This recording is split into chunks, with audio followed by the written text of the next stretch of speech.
Hello everyone, this is Symphony John and I'm here for thoughts on Dragon Ball Super episode 52. Let's get started, shall we? I know it's a little bit late, but of course the previous one, only 9 views, so I didn't see what's the rush. So anyways, let's get started with it. So we went all the way to the point of where they had the end card, or the card where it's like before the episode begins. Let's give you a sneak preview, and for some reason we have Gohan without an arm, which I thought was a freaking flashback, which I'll tell you as soon as we get there. Anyways, the usual recap, and also the narrator actually added in, which I guess I didn't see this, but it did happen, is that young Trunks got jealous of Trunks paying attention to Mai. Which, of course, well, you know how it is. Their relationship most likely was something anyways, so for him to be in between them right now is kind of, ooh. Well, anyways, Bulma is at work. She is working on his time machine to get it work. The time machine looks very good. It looks very, very nice. No idea about the freaking closing part, you know, the hatch that closes. We have no idea if that one got fixed or not, but we see that it's completely squeaky clean now. And she says it might take some time because there's some things that she has to fix. And we have Shu and Mai who helps out, and they're like the pit crew. And Shu actually says she is like a slave driver, telling them to get this, get that, get this, get that. While Mai is like, we're doing this for freaking Trunks' sake. Let's get it done, which it shows that she's a little bit enamored. Well, anyways, young Trunks is there too. He walked in, and young Trunks actually accompanies Mai, who has to go for an item retrieval, which actually was in the second laboratory, or laboratory if you are British. Anyways, so Pilaf is actually with Bulma's dad, and he actually was fixing a motherboard or circuitry. Anyways, as soon as he was finished, Pilaf actually complimented him on, you did a good job, wow. Then we have young Trunks and Mai who are in the laboratory now, and they're searching for the part, and well, Mai gets agitated because, well, young Trunks want attention. So he's trying to say, is this it? Is this it? And he actually pulled out a calculator at one point, and it's like, you would figure his mom trained him better enough to at least know what a calculator is. So anyways, yeah, young Trunks actually decided while Mai is looking for it, is he found an item that actually makes him look like he's Trunks. Yeah, it makes him look like he has a sword, and he decided to pose like Trunks. And well, Mai, while walking back, she says, what are you doing? And then she continues walking back to Bulma, and young Trunks is like, what? But anyways, Vegeta, on the other hand, he is training, and he's using his emotions to concentrate and add more power, which that's what he did to become Super Saiyan anyways. So he uses Bulma's death that happened in quotations, the future, and also Dark Goku, who actually is the cause of it, and that helped. And of course, Vegeta cussed. He said to shh. So that's good. Thank you for not censoring. Big thumbs up to you. Goku is with Beerus and Whis, and Goku is hungry. Beerus wants dinner. Again, yeah, it's like what happened in a previous episode. Definitely check out the last video of this, episode 51. But anyways, so Beerus wants dinner. Whis says, if you remind yourself of that, you're only going to make yourself hungrier. And meanwhile, you have Whis who actually decides to look at the replay of the fight between Goku and Dark Goku, and she just ponders something about that guy.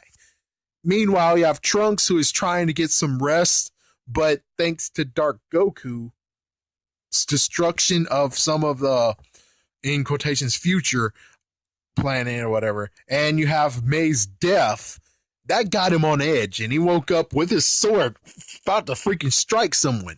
Thank goodness no one was there, but still, yeah, he freaking, oh man, he couldn't go to sleep, so he decided to get up and go see his mom. Well, you know, like I said, Mai is enamored by him. So Bulma and Trunks talk about the time machine, that the time machine is going to get ready soon, but it needs to take some time to get ready for it. Also, the fuel, which that's the real point. And I'm like, holy frick.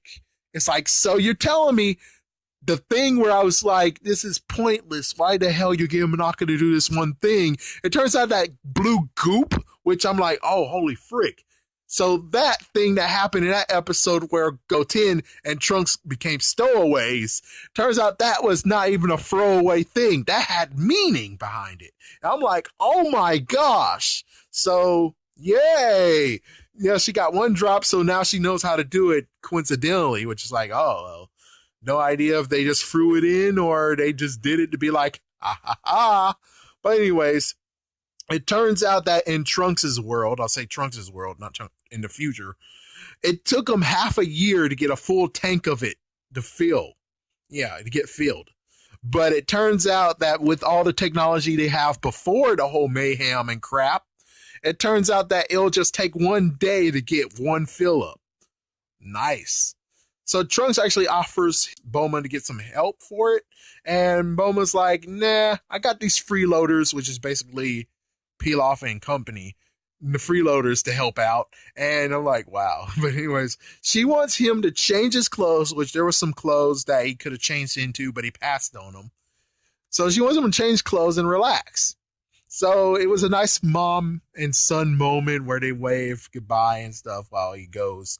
So he goes to Krillin and Piccolo, and meanwhile, Krillin and Piccolo, before he went to them, are actually filling the holes. So Trunks goes to them, and he wants to actually check on Gohan because there's so much he can actually needs to do for Gohan. So Piccolo informs that this is not the Gohan that you know. This Gohan is completely different because of your timeline. Because of now, I basically say dimension-wise or universe-wise. So Gohan taught him, apparently. Gohan actually taught Trunks, which is true. It makes sense. And then we have more flashbacks. And these flashbacks, unlike previous where they use Dragon Ball Z content, this time they actually decide to remake it. A good up-to-date final moments of Gohan getting killed. But, of course, I do have the question of, didn't you already tell them the story? I figure you would tell them the story already. But on the other hand, since it has been a long while during the Buu saga, then after the Buu saga, then you had the Battle of the Gods saga, and then the championship. Of course, they might actually not remember it fully. So okay, I can understand that. Besides all the looky-loos who are now new to this, they have to tell you anyways. Anyways, Trunks wants to thank Gohan for it. And Krillin says, yeah, you should go see him. And Gohan is still at the conference. Remember the conference he said why he can't go to the tournament? Well, he's still at the conference. Oh my gosh. And Trunks' eyes actually flashed back when he was flying to the conference. And he kind of saw his timeline's view of it. All the wreckage that remained or actually is there during the future. So he decides to wait for Gohan, and, well, they meet. Yeah, Gohan actually saw him first. And Trunks is surprised that he can't sense Gohan's, in quotations is what he said, brimming power. So they decide to actually go eat some ice cream. And apparently Gohan actually buys ice cream, I guess, every day. So, okay. Trunks is still shocked that this is the guy who defeated Cell, and most likely he's still trying to sense his power level, but he can't. And Gohan actually invites him to meet his family. And then Videl and Hercule are trying to understand the situation of Trunks here, so he came back on a time machine and all that stuff. But they don't actually get to the main point of why he returned. And you actually will hear me say that in a few minutes or a few seconds. So Hercule asks about his fame. He's asked about his future. Am I famous? Am I awesome? And Pan is there too, and Pan actually squirts Trunks with her milk bottle. Then she sprays Hercule. Then she sprays Gohan. Then she floats in the air. And Trunks is shocked that, Gohan has a daughter. And then Gohan actually transforms into Saiyaman. And Trunks is like, what the heck is going on here? And then the chase begins where Pan actually floats away from Saiyaman. And then after that, you have Videl actually asking, you still have Trunks saying, what the hell is going on here? Still confused. But still, Then you have Videl, who wants Trunks to stay for dinner.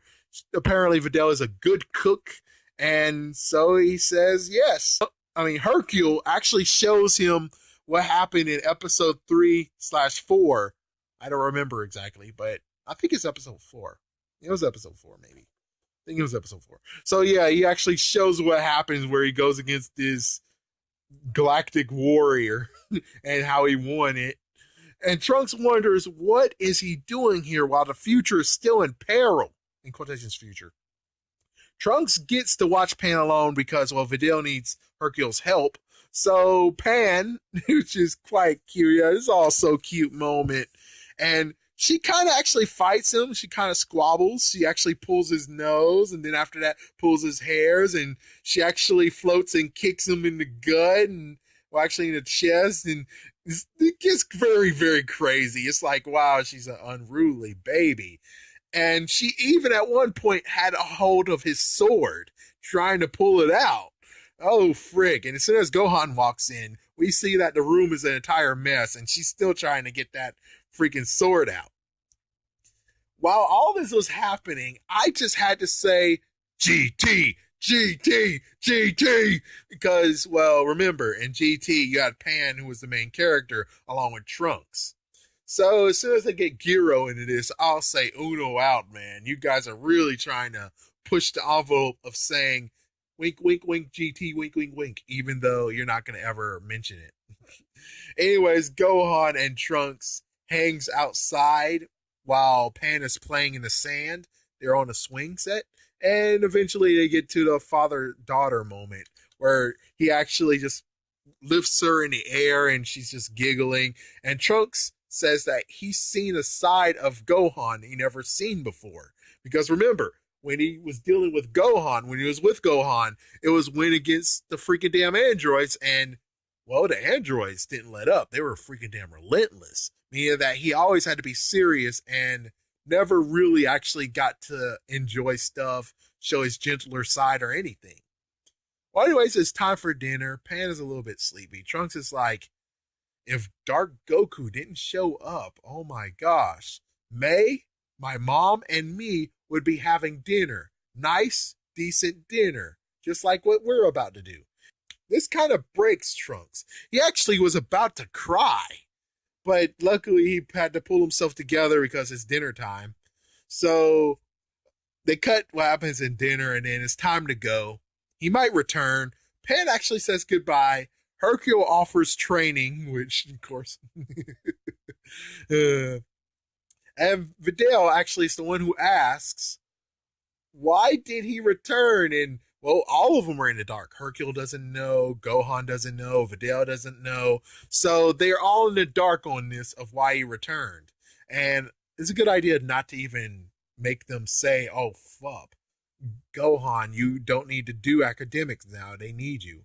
But it's in good hands, so he doesn't really need to know. They'll tell him at the end, I bet. Anyways, Trunks knows why to fight Dark Goku. Now he has a new reason why to fight. It's to protect Gohan.